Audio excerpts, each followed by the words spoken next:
To be a CEO performer at any level in today's modern work world, tune into all the podcast episodes of Cinderella CEO on Air. Cinderella success stories, CEO interviews, mentoring techniques, and more. Hello, everyone. Welcome to Cinderella CEO on Air. I'm Cary Broussard, and I am very global today with a guest that is coming to us from Sweden. Welcome, Charlotte Gustavsson. And I'm probably one of the few people who have made, I don't know if I'm the few people, but I haven't been to Sweden. I've been to Switzerland. I look forward to coming to visit you. So get that spare bedroom ready. Just kidding. Oh, yeah, it's always ready. You can come whenever you want.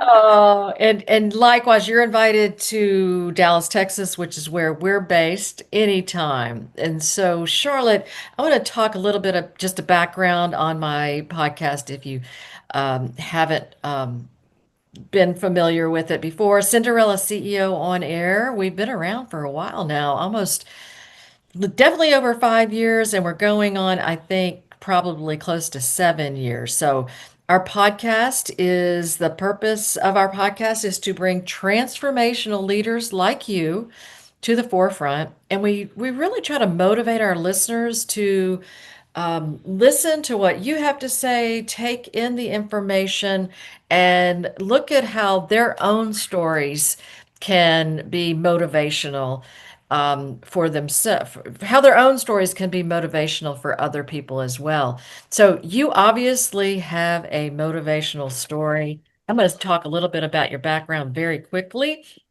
and then we're going to just launch into conversation. Today, we're going to talk about the importance of women on corporate boards. And you are an author. You're also a member of Liberty Ventures Network, and you're a corporate governance expert.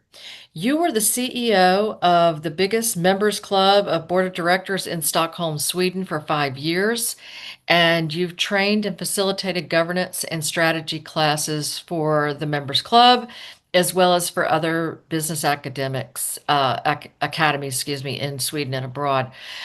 So you are a certified European director, currently advising business owners, CEOs, and boards on leadership, governance, and strategy. And you have a company called Global Heart Leaders.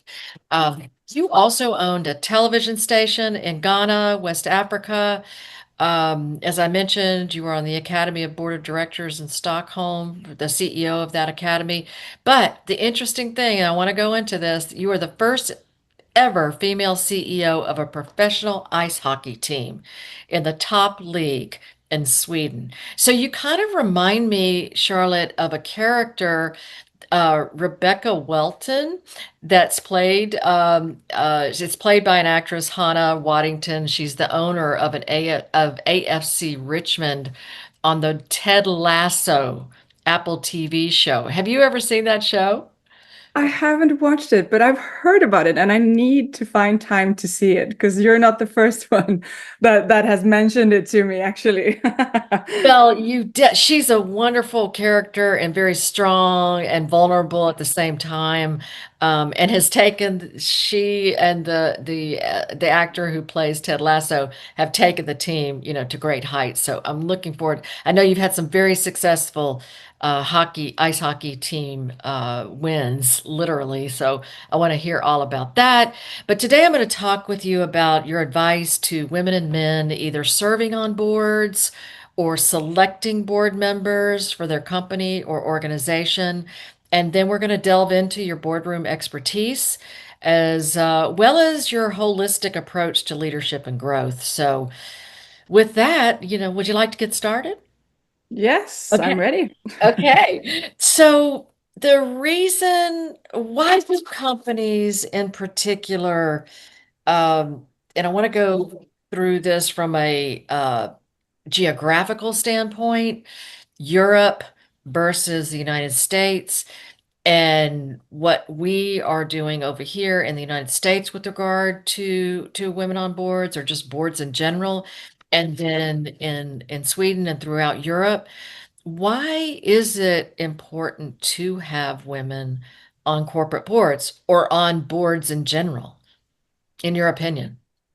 Yeah, no, in my opinion, and also research support this, that we are living in such, challenging times. Back in the day, you were just focusing on your business, but since we're global, now we have to also address all the global issues going on, whether it's logistics, geopolitical tensions, or, so we need to have all hands on deck, these days, and the boards need to be very diversified. Back in the day, it was normally old CEOs that went into retirement who then sat on different boards, and statistically, those were men. But these days, we need all types of people, genders, backgrounds, skill sets to really cater for what's going on and to be able to identify all the risks and identify all the opportunities. And naturally, women are part of that mix. Yeah. And I can also tell from a hockey perspective, there were not that many women in the top leagues in Sweden when I started, and just being the only woman in the room, it creates balance. It was a bit more macho, and then I came in, and then people behaved a bit, and it is the same. If it's only a bunch of women in the boardroom and a few guys come in, we also try to make an effort, right? So it's also for balance and respect, and the dynamic and the conversation is better, I feel, at least according to my experience in this. And do you also, I mean, women are, it's the story of, okay, women aren't qualified to be on boards anymore. That's out the window. That's not a Yes. that's not a reason anymore. Oh my Yeah, God. I don't know the statistics in the US, but in Sweden, it's if you look at the university degrees, there's more women than men that actually graduate from business school, or at absolutely. least has been in the past. So statistically, you should have more women eligible for board seats based on that alone. So no, we don't lack skillful women, but And I it is feel, the same yeah, in the US. It is the graduation rate, from colleges and business schools. Women have either at parity, equality, equal rates, or more.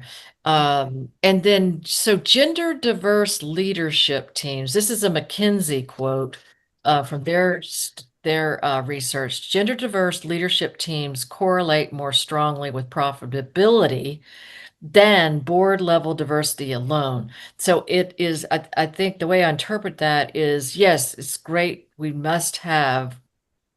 think, you and I definitely think this, that it based on research is that we're gleaning that the diversity on boards is a better, more profitable decision making is better over time. There's better talent access, but it's not just that corporate board level, it's the leadership teams as yeah. well that, and talk about that because you talk about how the leadership teams directly report into to the board sometimes. How does that work?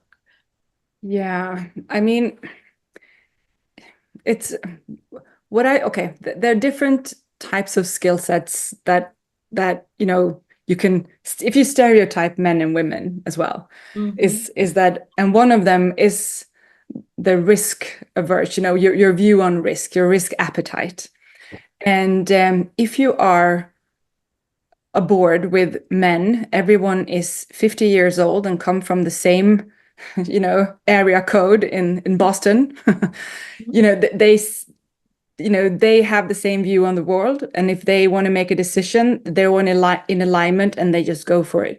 But if you have other people on the board, and if you have women on the board, maybe they view it a bit different from another risk perspective. You have another discussion, maybe you tweak it a bit. The decision process might be a tad bit longer, but it caters for more nuances, and as you say in that report, Mhm. it ends up being better equipped decisions that lead to higher profitability and growth. So That makes sense. That makes sense. And the pipeline for people to serve on boards, if women in particular or diverse candidates are getting experience at the leadership levels of an organization, then they're more likely to have the skill sets to move up to be on a board of directors. Yeah, because you need to focus on what the board really does, and it's liable for the company and its operations. And the number one goal is to set the strategy for the firm. So you can't just be too young and too inexperienced, because you need the more knowledge you have of what it's like to run a company or to be on C-suite level, that helps a lot. But then the challenge is still to move away from the how to do things.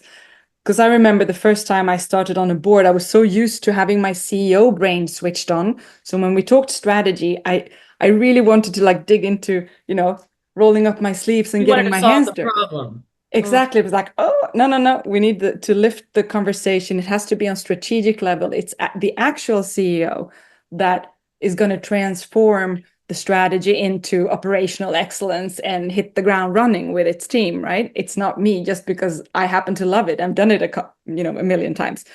But so that is always the difficulty in the beginning, to get that mind shift from operation to strategy. But it gives you so much more, you feel so much more secure in that position. Rather, if you are 25 and straight from school, maybe you are on that board because you're super talented in AI or sustainability or something that they really need, but you lack the experience of actually running a business. But then, the chairman needs to be,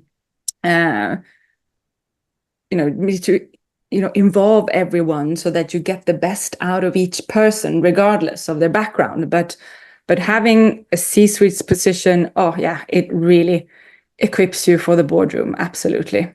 So I love what you're saying, though. You're kind of giving the breadth of how someone with a certain level of experience, subject matter experts, how they might end up on a board, Yeah. and they can have different. It's not the same. Okay, in the out of the box, we all went to the same school. We all have the Mm, same level of experience. We all know the same people. You're saying it can be somebody as, young as 25 who has just, didn't graduate from college potentially, yeah. but has this experience, let's say it's AI or whatever it might be, technology. And then there may be somebody with much more experience who's totally different, but it's Mm. really up to that chairman of the board. If that is the case, that you have somebody that's overseeing the board to bring out the best. What are those skills that are needed to bring out the best of a very diverse board, which is what we're saying on this podcast seems to be a good strategy to have a diverse board. I love this question because it's so much more difficult than you think. Because on Sure. paper, diverse boards are perfect, but it requires so much, not only from the chairman, but from everyone that's on that board. Because if you go back to being on a board with your best friends that came from the same schools and everything, it's so nice to be on a board like that because we are all in agreement. The Yep. board meeting goes really quick. It's like we have a good time. No one is like playing devil's advocate. It's a lot of fun. I love, from just like a human experience, that is like the best board ever, right? Because we Right. have consensus, but the risks are too high. But when you move over to a diverse board, the And, challenge and is why that, are the risks too high? Well, because you huh? miss them. The risks are Ex- high because exactly. you're all wearing the same sunglasses or Yeah. whatever.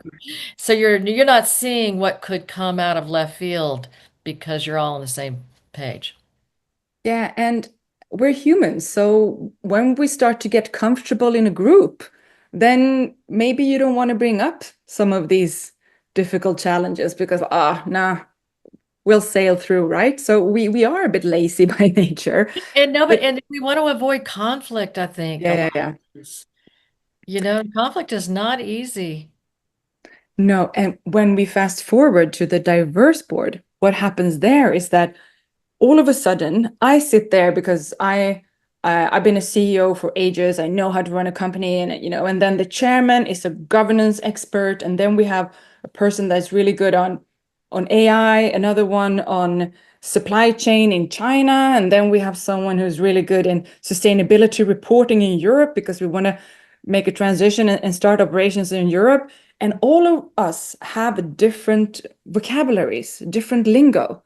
Mhm. And we all also have we are prestigeful people. So if I sit there and the supply chain China person says something and I don't quite understand, it's a bit uncomfortable to just ask a question. Okay, can you just explain that? Pretend like I'm an 8-year-old because I just really need to understand this process because I don't know anything about China. Sure. Not that many people have the guts to do that. And if the chairman then needs to see, okay, Charlotte looks a bit lost. Okay. And then address the China person and just, okay, could you just break it down a bit? Because not everyone here is really accustomed to Chinese trade law or whatever, so that we all speak the same language, because then, and that we talk about it and understand each other, because otherwise everyone's going to sit with a ton of questions they don't dare to ask.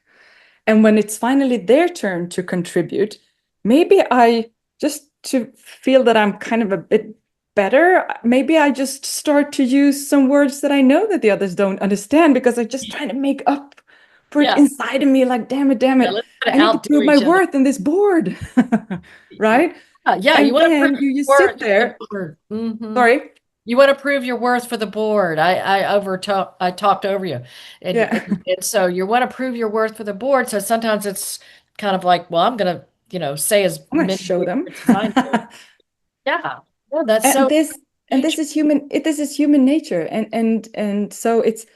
But once you really understand that the liability that comes with sitting on a board. So, because I've been educating a lot of Swedish people, a lot of business owners and board of directors on governance. And I say, once you realize what's at stake here, I mean, yes, you can have a liability insurance and all that, but when you realize what's at stake, you realize that there are no stupid questions. But I know that we find it hard because that's just how we're wired. Right? So the leadership, going back to your initial question, on the chairman's side, is to be really attentive and to be really inclusive and respectful. Because it's not like the playground when we're 7 years old. Oh, you can't join. No, the boardroom, everyone sits there for a reason. The nomination committee and the owners has put these people here because they think that everyone has a value to add to the business going forward. And it's the chairman's role to get all that competences and all these skills in the mix and really make some magic happen. But obviously, me as a normal, board mandate person, I also need to show up, obviously. So it's literally respect and inclusion. Inclusion and the confidence level of the chairperson that they have in being vulnerable themselves, I would think, is a great, I don't know, show by example. Yeah, and maybe I'm jumping ahead of you here, but that is a big difference between the governance model in Sweden and the governance model in the US. Because in the US, you could be the CEO and the chairman at the same time. And in Sweden, that would mean that you would be your own boss, and that is not really possible in our governance system. Because in Sweden, you have the owners, and then they set the agenda for the board. The board are liable. They set the strategy. They hire and fire the CEO. So it's really clear cut. Whilst in the US, you can be the CEO, you can be the chairman, and you look at those big tech companies like Amazon and Meta, and you're like, oh my God, it's doable. You can be a chairman and CEO at the same time. Yeah, but have you also looked at the millions of companies that don't have the market cap value like these companies? Because it is difficult to have that many authority positions in one person, because a majority of the people on earth don't have the capacity to hold those two positions at the same time and be open and vulnerable and take on board the skill sets from the other board members. And it's super human. They exist, but they are like this few, right? Wow. And so it's a law in Sweden Yeah. that, because I guess it's not a law in the United States, or never was, that we do that. And maybe it's because we're a younger country. Mm. But so that just quickly, almost like a interjection of the Swedish law with regard to board service. It's not a law in Sweden that 25% of women are encouraged, or boards are encouraged to have at least 25% of their boards comprised of women. Do I have that correct? Yeah, we are actually a very liberal country when it comes to these things. We don't want too many of these laws because we want the entrepreneur, the business owner to make a decision. You would want the best people on your board, period.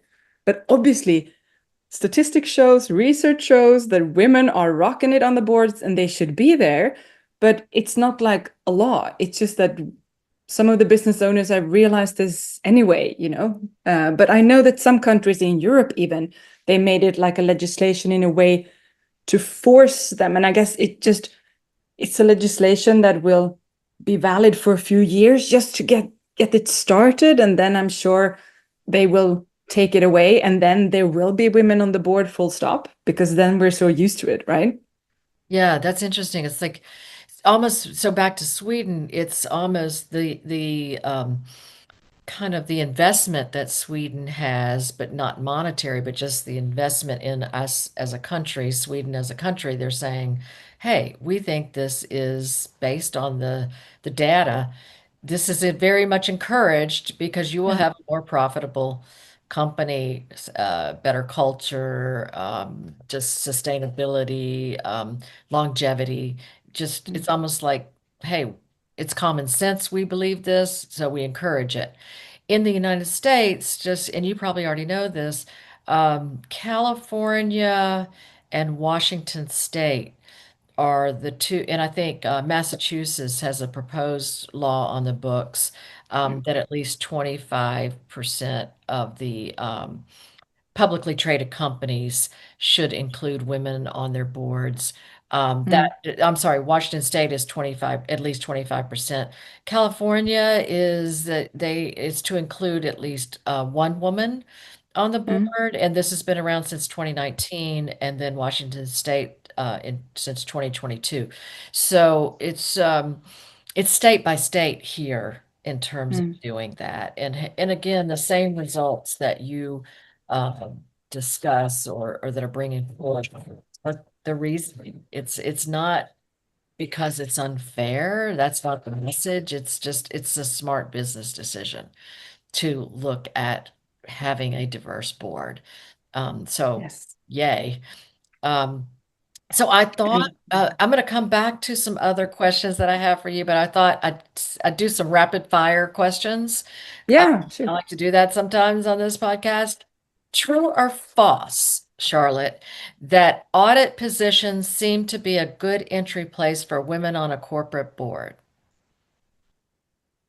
Not necessarily. Okay, good. I think, How would you describe the audit position anyway? Like, well, in companies of a certain size, you need to have an audit committee to your board. And that means that instead of having all the board nose diving into the numbers every board meeting, you have a committee that meets separately on the side, and they support the CFO and the CEO, and they just keep track on the books and just make sure that the financials are okay.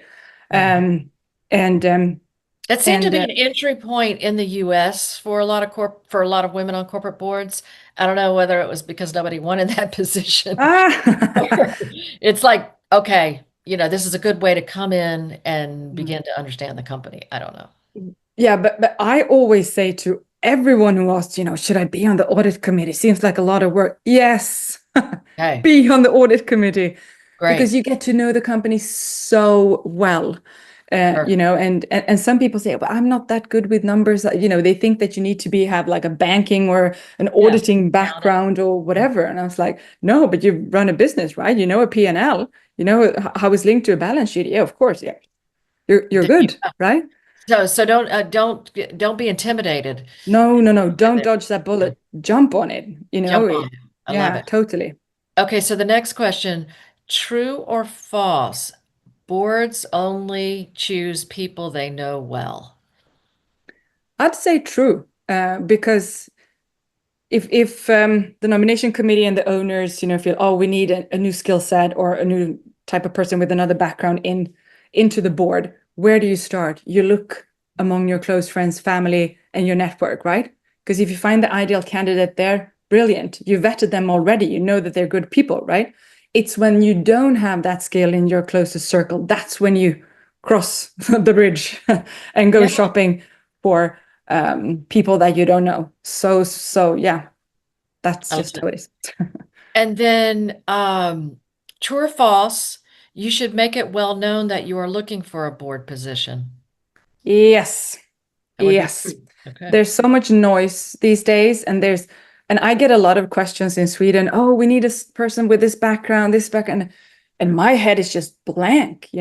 But then if someone pops up on LinkedIn, oh, that's right, she has that background. How could I forget? And so it is a bit out of sight, out of mind, and Mhm. and you can hate it or love it, but you just need to get in it and Yeah. just tell the world you're ready. And especially if you took like a corporate governance class and you get a diploma, I mean, that's the best way to showcase on LinkedIn, like, hey guys, Where, ready for the where, boardroom. that's a great point. Where could somebody take a corporate governance class? Just all, yeah, any, all the big universities, Harvard and all these have it. And then I'm sure that if you Google in your local states, there are probably other academies as well, because when it comes to corporate governance, it's like the company law. It's not that sexy. But what makes it sexy with Harvard is maybe you meet some other cool people and you get to hear some, war stories from some people. I mean, I would love to take a class at Harvard if I had the opportunity. But the sure. hardcore governance, skills are pretty straightforward. Got it. Got it. True or false? Last one for this, for the rapid fire. Do companies that are startup mode or mid-sized companies, small companies, I guess startup, small, up to mid-size, do we need boards of directors? And what's the downside? I guess true or false? Do we need directors?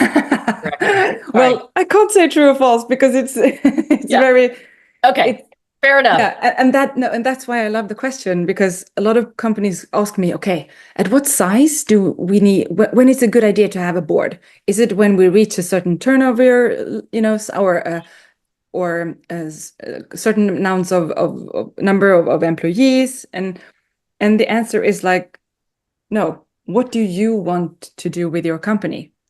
What's your dream? And then okay, we want to expand to Germany. We want to do this and that and blah, blah, blah. And my end goal for me as an entrepreneur is to live in Peru. Okay, great. Can you get there by yourself? No. Can you get there with your staff? No, because we need that strategic strength. Exactly. So what type of skills do you need? Do you have people like that around you, or how can we try to find these people for you? So if you just know your journey, you can start a board day one without having one penny in revenue, right? Or I have some friends who have companies that are doing really well and they're like, heck no, I don't want to report to a bunch of people. I'm super happy. I'm exactly where I want to be. The road ahead, I'm cool. I don't want to do all the paperwork pretty much. And hey, you own the business. You're happy. I'm happy, Yeah. Yeah. It's So not it a all law that you depends. have to have a board. No, you don't. Yeah, I mean, I think if you start, because we just recently started a press and media club here as a nonprofit, and we do have to have officers in the company Yeah. or in the organization, rather, I should say, in a nonprofit. We have to have officers, but you don't necessarily have to have a board, although I think it's a good idea, obviously. In Uh, Sweden, we call it a paper board because legally, when you register a limited company, you have to have two board members, but those board members could be yourself and your spouse, Yes. or your brother, or and you don't have to have 8 board meetings per year. You just need to sign off the annual report at the end of the day. And a lot of small companies are just like that. So, but that's just the minimum requirement for registering a company. And it's Yeah. You're exactly right. And that just, the LLC Yeah. filing for that and having that also in the United States. So, okay, this is a question you and I haven't talked about yet, but because Cinderella's CEO is a lot about overcoming obstacles, the transformational stories, that's really what we were founded on. I wrote a book called From Cinderella to CEO to sort of help people understand that they can get out of a tough situation by really going back and reading or remembering those stories that we learned as children that helped us kind of get through the dark times. How did Cinderella get out of her situation when she was not being treated well, things like that. Have you Mm. ever experienced something in your career that you thought, oh, I'll never get out of this, and then you ended up emerging thinking, okay, I learned from that situation.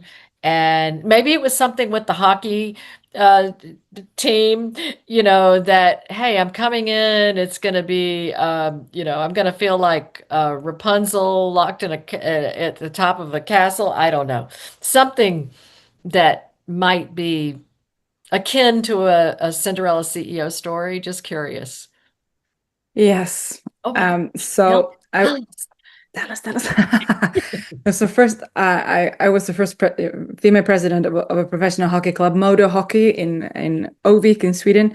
They have a lot of players that are now playing in the NHL. So it's really nice, and that was a lovely period. And then I got headhunted to a second club, and I was then kind of confident. Yay, done this before. Yeah. So I just slided into the second club, top league. They had just like made it up to the top league. There was like climbing the series system, and it was so difficult. There was just so much conflict, so much no structure, no organization. It was like a snake pit. I was working Ooh. literally day and night, and there was so much conflict, and after like 6 months, me and the board were on completely different tracks.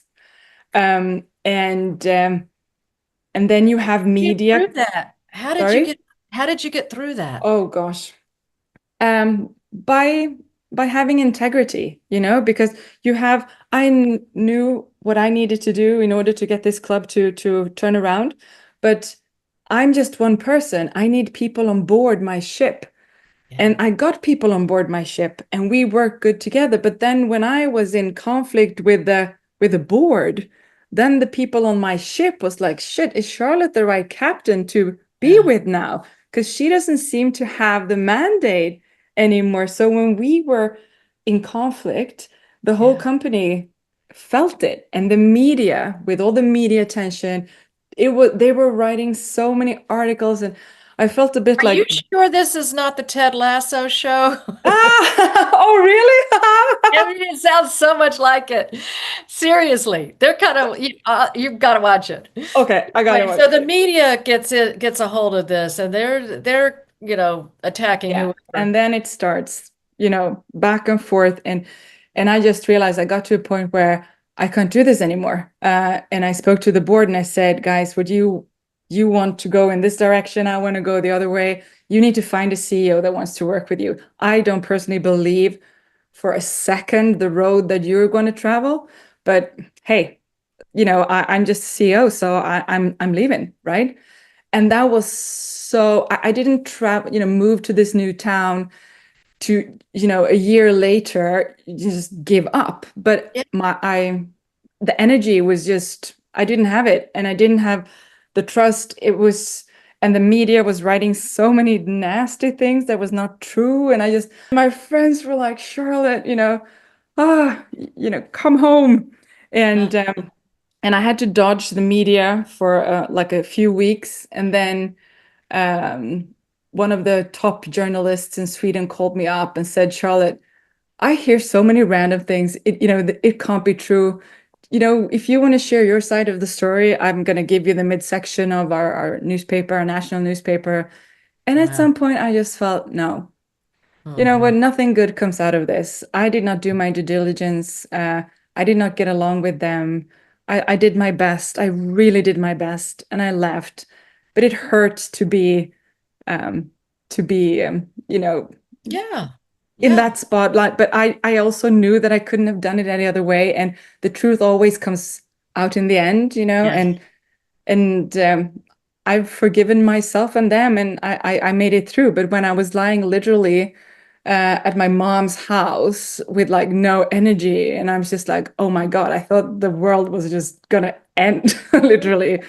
But Sure. luckily it didn't. I Yeah. moved I moved on to the members club, and I've told stories like this, because I have good examples and I have bad examples. And if my journey and my experiences can help people understand and navigate, I mean, hey, I'm game, right? So Yeah, almost as if you hadn't gone through that situation, you might never know how somebody else could feel who's in a similar situation, or how to get out of the situation, or how not to get into that situation, which, I mean, I can relate to it.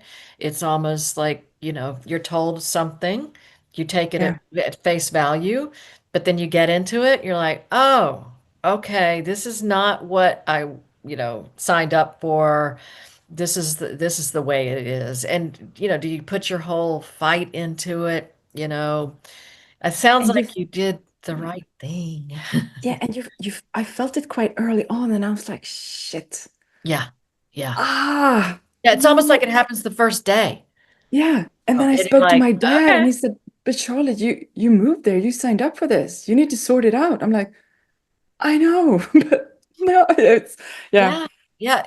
Which is, I guess, I had a similar situation. I won't go into details, but I can relate to a lot of what you're saying. And at the time, it feels like it's the end of the world. But yeah. then later, when you have the perspective, it just gives you something that motivates you to be able to help others, I think, to not And get in one a key situation. point here that I really want to share Yeah. is that don't let a good catastrophe go to waste.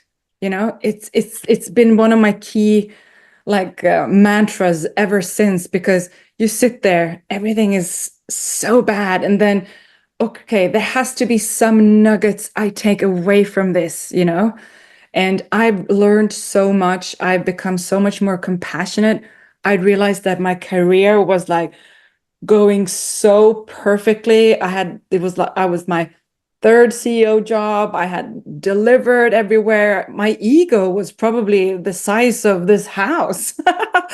So Good. I got That's a mhm. good size house. That's good. Yeah. Yeah. But that's Yeah, so okay. yeah. So your ego might have been big, but at the time, but it's still very healthy now. But Yes. it's also I think again, a great leader can be empathetic as well as experienced. And gosh, more Mm, than ever, you're doing work that is helping hundreds, if not thousands, of people be better board leaders and mm. board members. Yeah, that is also why the name of my company. It could have been like Charlotte Advisory, something. But I was Mhm. like, no, I want to call it Global Heart Leaders, because that's what it's about. You need to lead with your heart and compassion. But that doesn't mean that you're scared of conflict, or that you're too nice. No, it just means that you hold people accountable, but you do it in a respectful way.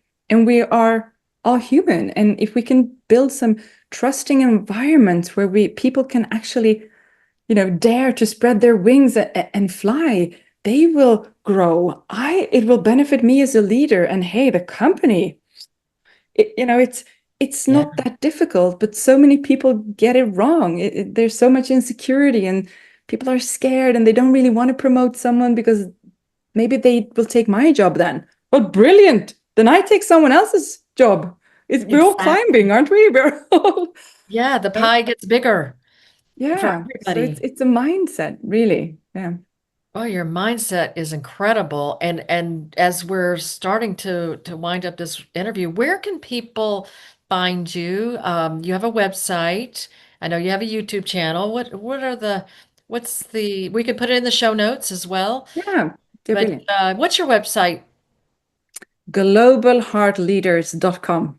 There you go. So Yeah, every and there you have all the contact details. But I'm also on LinkedIn. And like you mentioned, I started a little YouTube channel a while back with some short, like 10-minute videos on different topics relating to boards.